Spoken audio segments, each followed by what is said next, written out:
Hi everyone, my name's Catherine and I'm a freelance 2D animator, and here's everything I use for tech and software to make animations and videos on YouTube. First up, we have drawing tablets which plug into a PC or laptop.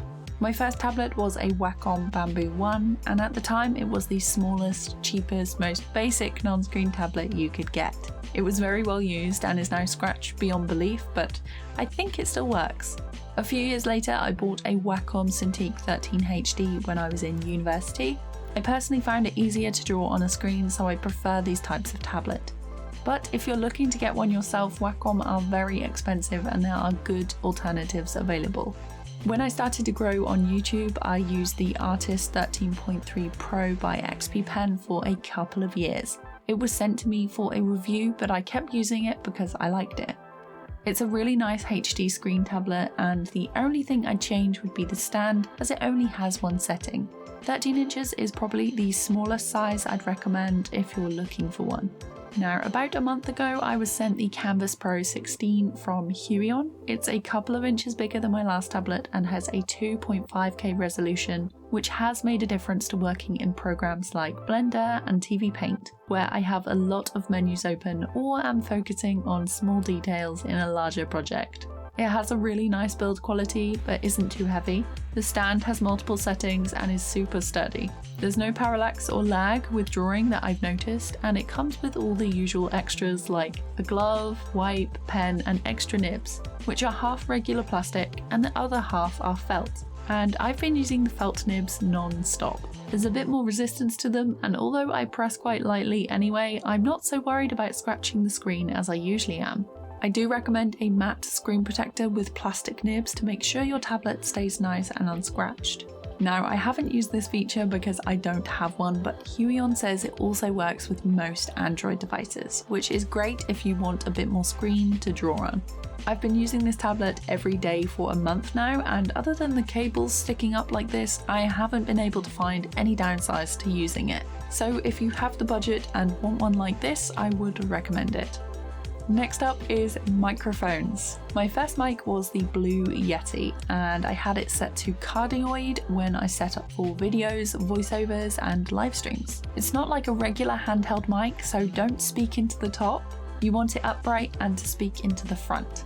There's a few other settings that make it really useful for interviews and podcasts, and it's a USB mic, so simply plug it in and you're pretty much ready to go.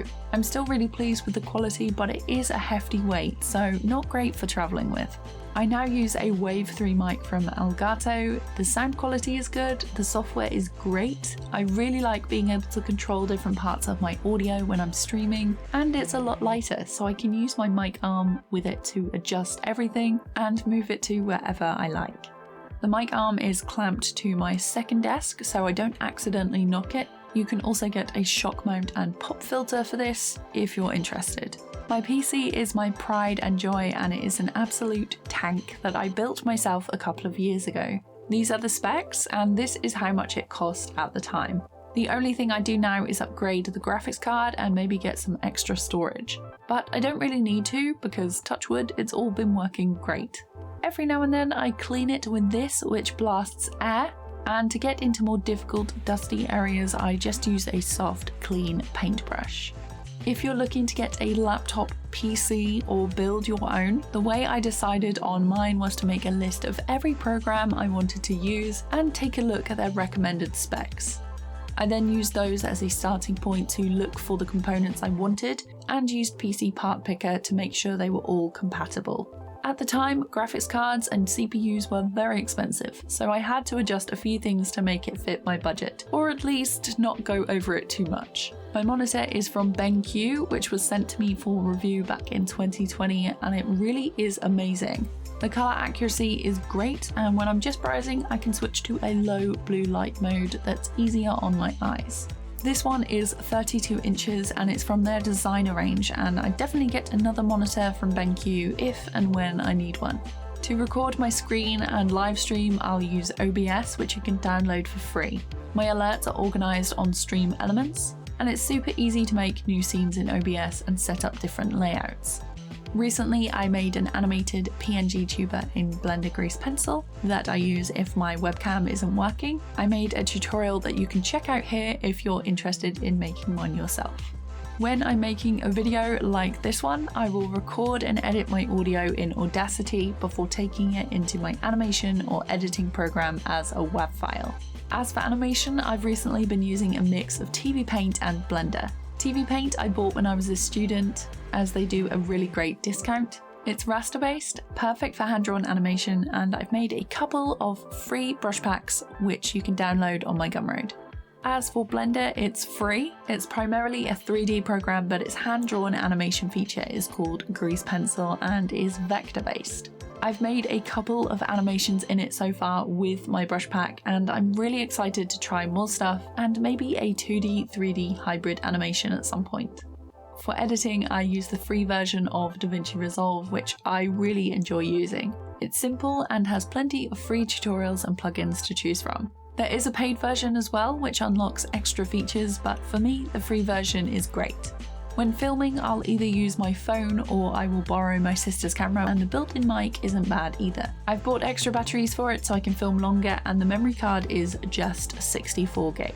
For this camera, I have two tripods. The first is a little Manfrotto desk tripod, and I like this one a lot. It's very sturdy, easy to hold.